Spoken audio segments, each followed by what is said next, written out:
the White Sox made life way too easy on Brad Keller today. They made him look like a Cy Young winner. They made him look like, Cy Young himself, hell, mostly quiet. I mean, there was up until a point, they ended up finishing with 5 hits, but for a while they only had 2 there, couldn't do anything with it. And even then they pissed away the opportunities they had because those 2 hits early on came early in innings, whether one with no outs and then another with just 1 out. So they didn't do that. And then they also, one thing that just is beyond me is them being so impatient at the plate and not willing to take any walks. That's what really frustrates me, because even if the bats are going, and especially when the bats are going cold, you should take the bases that you can and then, try to put the ball in play and see if manufacture see if the opponent fucks it up. They might give you some help, or you might just, like you said, manufacture. I wish they would take a page out of Yasmani Grandal's book, and I know he's not doing, what he should so far this year either. But from last year, if you remember the stretch, I think the knee was bothering him a little bit early on, but he knew he didn't have all of the jolt in his swing yet. So what did he do? He took 9 walks in that Red Series alone. You remember that? But there's a lot to what you just said right there, and with this team, and it all comes down to approaches, right? And Yasmani Grandal's approach, even right now going through his slump that he's going through, is still a good approach when you look at the grand scheme of things. He's taking pitches. He's not swinging at terrible pitches. He's not finding his groove swing wise, right? But you look at everybody else. Everybody else is so swing happy. Look at Tim Anderson. Now, it's hard to get on Timmy because Timmy's hitting over 300, right? So we can sit here and all day and say, oh, Tim's got to take more pitches. And today he did. If you look at Tim Anderson's at bats, he was working counts a little bit and he was taking more pitches. But it's everybody else. I mean, I've been adamant in our group chat over the last week about Jose Abreu. And don't get me wrong, I love Jose Abreu. Man's going to have a statue at the G spot and deserves it. His at-bats over the last week have been absolutely abysmal. And what he's swinging at stuff that he doesn't swing at usually, and you can tell he's pressing a little bit, but he's swinging at stuff that he doesn't swing at usually. He's hitting these weak ground balls to third base and shortstop, and he's not driving the baseball. And that goes for the whole team right now, right? Basically, outside of the home run that he hit in garbage time on Saturday is right up your alley. What you're talking about there. It's been bad, and you could also look at the defensive side of things, right? Like at first base, it's been bad, right? So, and I'm not one to ever do this, but I'm going to suggest.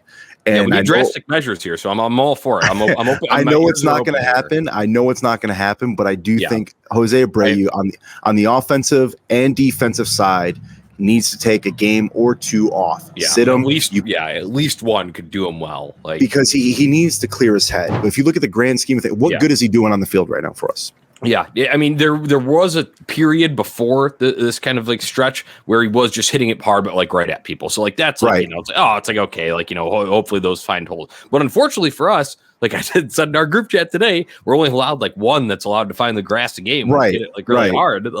So we're not even getting that bad luck isn't correcting yet. And then on top of it, then he goes into a mode where he struggles like that, both at the plate and at first base. It's bad. I think from the offensive side of things, you gotta go put Vaughn at first, right? That's the advantage of having a guy like Andrew Vaughn or even Gavin Sheets. Sheets. One of those guys go to first base. You can move Pollock to left or center, whatever the case is. Engel, if Luis Robert decides he's ready to come back, he needs to sit a game. He needs to, and he needs to regroup. He needs to reset his mindset. And this isn't time to get rid of Abreu. It's no, guys go through these situations, and Jose he's going through it right now. He's battling a lot of things, right? Balls aren't flying out of the ballpark like they're used to, right? Because let's be honest with ourselves. The White Sox have made some good contact, right? I mean, it's not it's around the league. This is not an excuse by any means, but Chris Bassett of the New York Mets, who are doing great, they're flying high on top of the world right now in the National League. He even commented and said that MLB hasn't issued that balls and they don't care to do anything. Reese McGuire's ball today, he hits that ball with the old baseballs, or wind was coming straight in on him. Was it wind coming straight in there? Okay, he smoked it. It was 105, I think 103, 105, something like that. Jake Berger's ball the other night, right? Yep. Gets caught at the track. Like there's weird things happening. So I'm not gonna. It's not like they're not making some serious contact, because that's what everyone always tweets about. Those are the graphics that are always posted. Is look at all the exit velos, and they're just not finding holes right now, and that's part of the game.